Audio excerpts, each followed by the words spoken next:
Welcome back my YouTube family. तो हम फिर से एक और कहानी लेकर आए हैं आपके लिए। शादी के कार्ड पर पिंकी ने जब अपनी माँ अंजलि का नाम अपने बॉयफ्रेंड राहुल के साथ लिखा देखा तो वह हैरान रह गई। जिस राहुल से वो जान से ज़्यादा प्यार करती है उससे उसकी माँ शादी कैसे कर सकती है, यह सोचकर उसका गुस्सा बढ़ता जा रहा था। पिंकी मन में बड़बड़ाते हुए बोली, शर्म आ रही है मुझे, इन दोनों ने मेरा विश्वास तोड़ दिया है। भला एक माँ कैसे अपनी बेटी के बॉयफ्रेंड से शादी कर सकती है। पिंकी ने उसी समय अपनी गाड़ी निकाली और शादी के कार्ड में दिए पते की ओर निकल गई। वो सोच रही थी कि मैं ये शादी किसी भी कीमत पर नहीं होने दूंगी।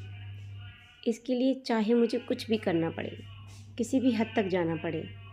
थोड़ी देर बाद वो उस पते पर पहुंच गई। वो भागकर अंदर गई और वहाँ उसने जो देखा उसे देखकर उसका खून खौल उठा। उसकी माँ दुल्हन की ड्रेस में थी और राहुल दूल्हे की ड्रेस में। पिंकी अपनी माँ से बोली, तुमने आज हद कर दी। भला कौन ऐसी माँ होगी जो उसकी बेटी के बॉयफ्रेंड से शादी करेगी। तुमने तो माँ और बेटी के रिश्ते को शर्मसार कर दिया। अंजलि बोली, मैं इस बारे में तुमसे कोई बात नहीं करना चाहती। पिंकी बोली, किस मुँह से बात करेंगी, शर्म आनी चाहिए, माँ होके 100 तर मनने चली हैं। तभी राहुल बोला, पिंकी तुम जाओ यहाँ से, यहाँ तमाशा मत करो। पिंकी चिल्लाकर बोली, चुप रहो तुम, तमाशा मैं कर रही हूँ या तुम दोनों, लेकिन मैं छोड़ूंगी नहीं तुम दोनों को। ये कहकर पिंकी ने पिस्टल निकाली और अपनी माँ की तरफ तान दी। अंजलि बोली, ये क्या कर रही हो तुम अपनी माँ पर गोली चलाओगी। तभी पिंकी ने अंजलि को गोली मार दी। अंजलि तड़पने लगी। उसे इस तरह तड़पता देख राहुल ने पिंकी के हाथ से पिस्टल छीन ली और उसकी तरफ तान कर गोली चला दी। पिंकी जोर से चीखी। तभी पिंकी की आंख खुल गई। उसने देखा वो अपने बिस्तर पर है। पिंकी सोचने लगी, इसका मतलब वो सब कुछ सपने में देख रही है। हे भगवान, ये सपना तो कभी भी सच हो सकता है। मुझे कुछ करना होगा, नहीं तो कल को क्या पता मेरी माँ ही मेरी सौतन बन जाए। 22 साल पहले 24 साल की प्रेग्नेंट अंजलि को जब फ़ोन पर उसके पति के एक्सीडेंट की खबर मिली तो उसके हाथ पैर कांपने लगे। उसने रोते हुए पूछा, ये क्या कह रहे हैं आप। मैं आती हूँ, आप मुझे हॉस्पिटल का एड्रेस दीजिए। और उसको सुबह की बात याद आने लगी। उसका पति मनोज एक कंपनी के इंजीनियर था।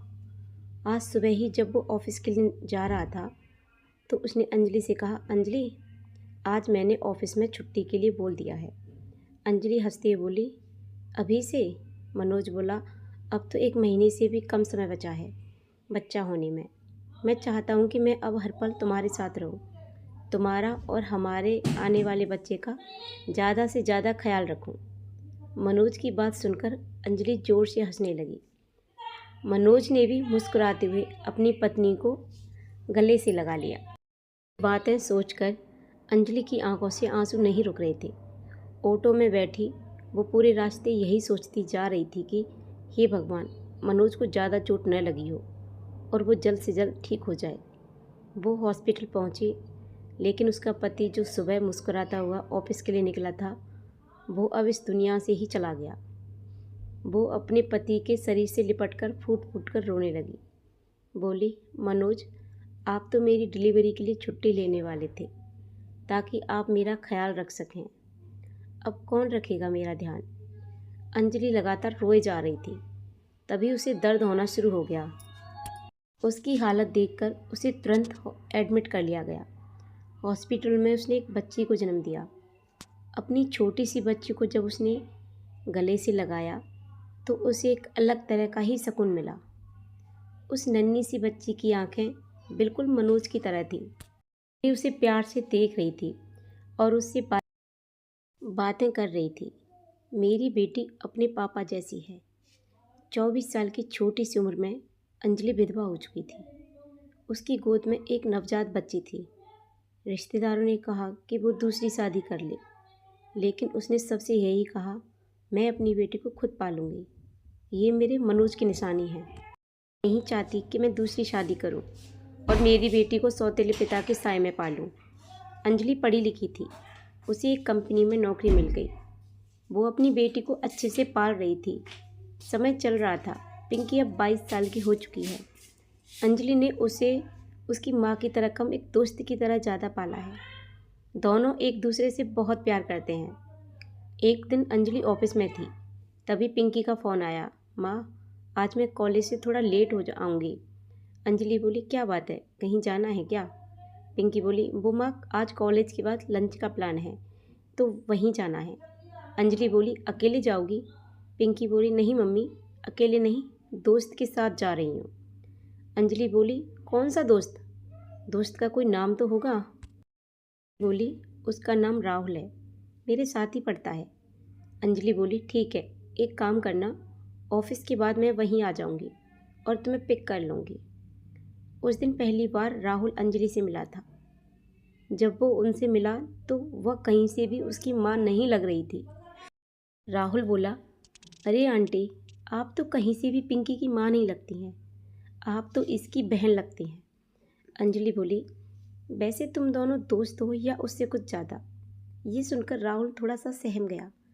तभी पिंकी बोली, क्या माँ, ये क्या पूछ रही हैं? देखो तो तुम्हारी बातों से राहुल कैसे लड़कियों की तरह शर्माने लगा है।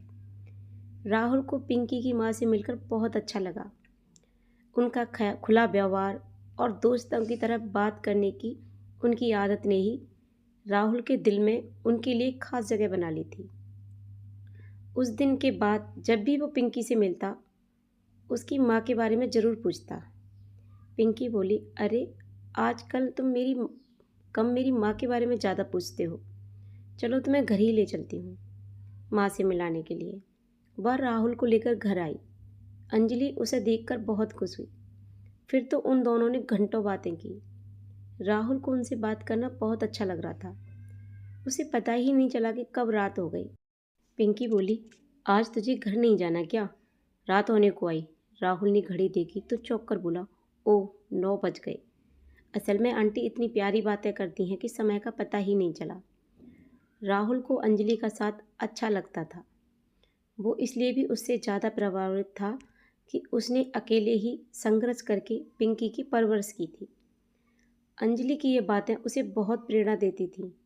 जब कभी भी वो निराश महसूस करता था तो वो अंजलि के पास आ जाता। कभी कभी तो पिंकी घर में नहीं होती तब भी। एक दिन राहुल और अंजलि हंस हंस कर बातें कर रहे थे, तभी पिंकी बाहर से आई। उसने उन दोनों को इस तरह बातें करते देखा तो वो चीखती हुई बोली, राहुल, तुम यहाँ हो? पता है तुम्हें मैंने कितने कॉल किए, तुमने मेरा फ़ोन क्यों नहीं उठाया? राहुल बोला, कब किया फ़ोन तुमने? फिर उसने अपना फ़ोन निकाला। उसका फ़ोन साइलेंट था। ये लो मेरा फ़ोन। तो साइलेंट था, कैसे पता चलता पिंकी? पिंकी बोली, साइलेंट था या जानबूझकर कर दिया था? राहुल बोला, ये तुम क्या कह रही हो? मैं जानबूझकर क्यों करूँगा? फिर पिंकी के मन में शक का बीज पनपने लग गया था और वो राहुल और अंजलि के रिश्ते पर शक करने लगी।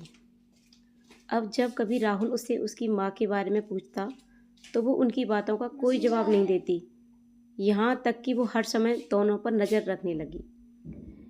फिर एक दिन अंजलि की छुट्टी थी और राहुल उनसे मिलने उनके घर पर आया हुआ था।